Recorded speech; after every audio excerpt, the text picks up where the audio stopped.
What if I told you that what has just come to light could be one of the biggest sports governance scandals in the history of Formula One?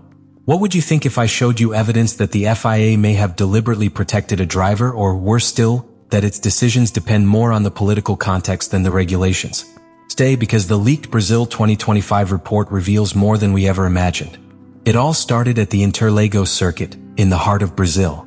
A historic setting full of emotions and memories for all Formula One fans.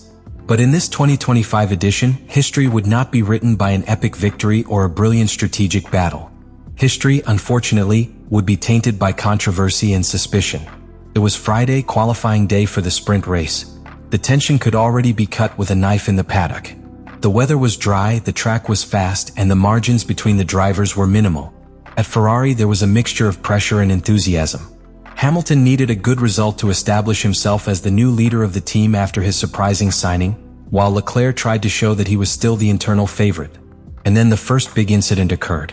Charles Leclerc loses control of his SF25 in turn 10. The car skids, goes wide, and ends up stopped dangerously on the edge of the track. Race management activates double yellow flags, a mandatory safety procedure that requires all drivers to take their foot off the accelerator and be ready to brake. Any mistake can have fatal consequences. Any omission should be sanctioned. Lewis Hamilton, at that precise moment, was on the fastest lap.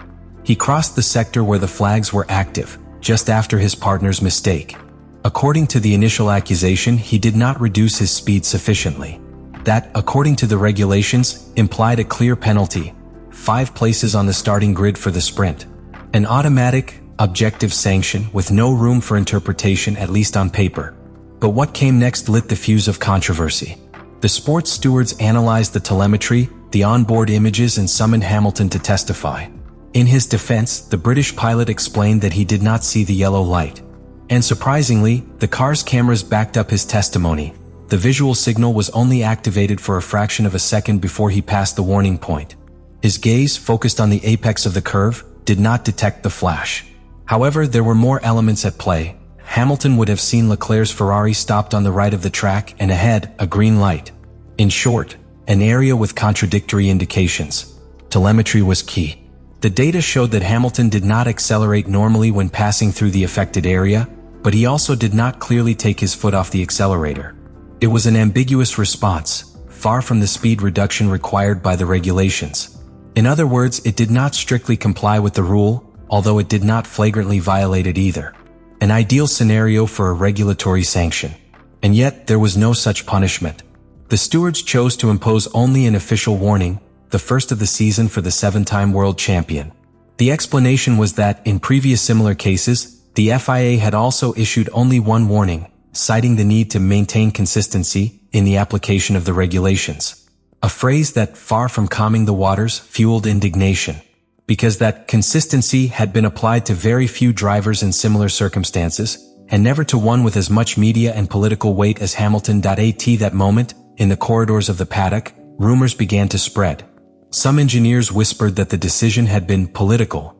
That with Hamilton having just arrived at Ferrari, and the category celebrating the morbidity of having him dressed in red, applying a strong sanction would have ruined the narrative that so many wanted to sell, the rebirth of the champion with the prancing horse.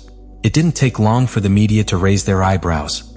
And when, days later, internal FIA documents showing the internal debate over the penalty were leaked, the scandal exploded. The exact phrase that set the networks on fire was devastating. A greater sanction could have a negative media impact given Hamilton's transition to Ferrari. A line written by one of the commissioners in the evaluation document, and which made it clear that impartiality had been replaced by media calculation. At that moment, the question stopped being whether Hamilton had broken the rule, and became much more serious. Is the FIA making sporting decisions based on spectacle? Thus began one of the most controversial weekends in the recent history of the championship.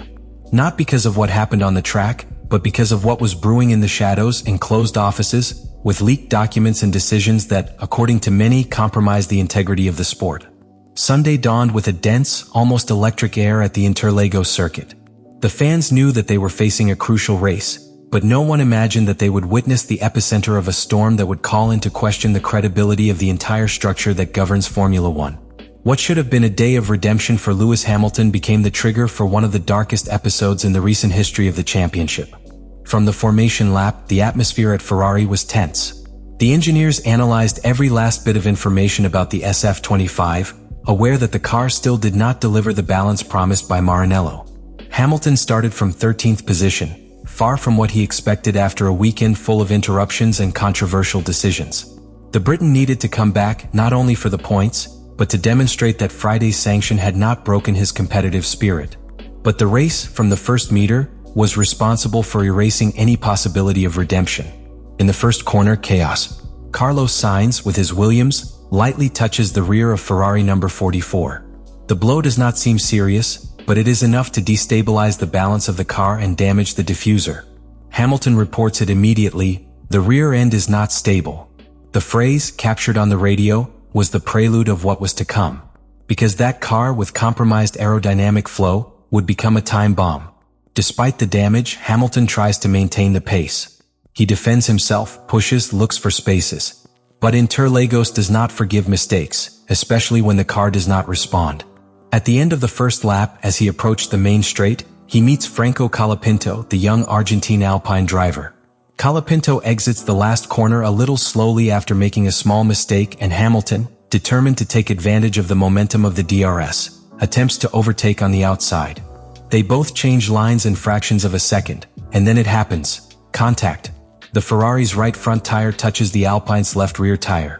A slight friction, almost imperceptible at first glance, but enough to cause a disaster.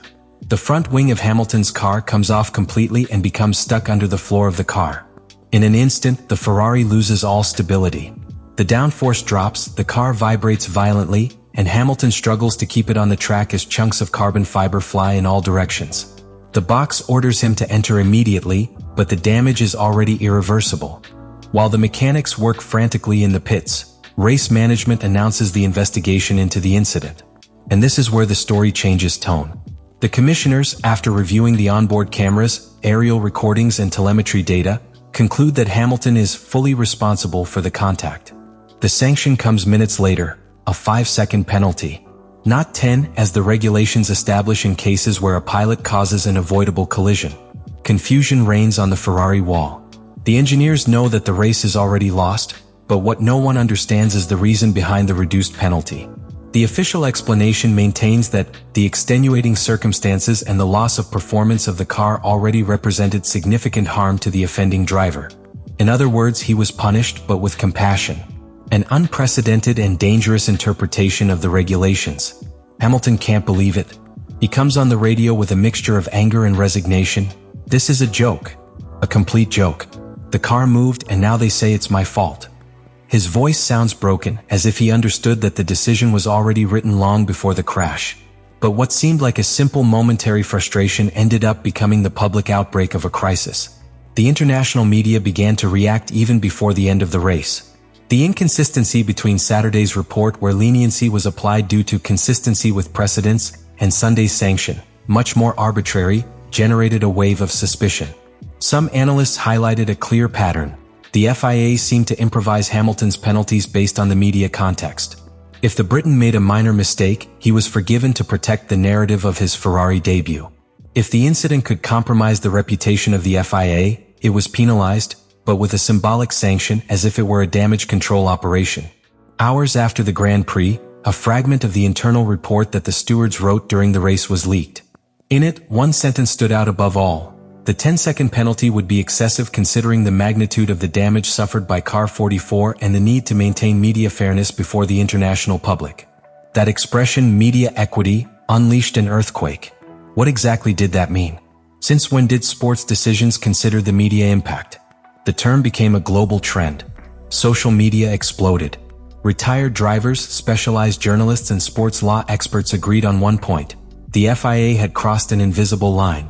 Instead of applying the rules objectively, he was dispensing justice based on the narrative impact his decisions could have on the public perception of the sport. Ferrari, for its part, decided not to make an official statement. But internally, the feeling was one of disbelief. Several technicians leaked that the atmosphere in the box was absolute silence after the sanction. The most serious thing, however, was not only what had been revealed, but what the FIA did not say. Despite the media pressure, the clamor on networks, the wave of indignation, the organization remained silent. It did not issue a statement denying the authenticity of the leak.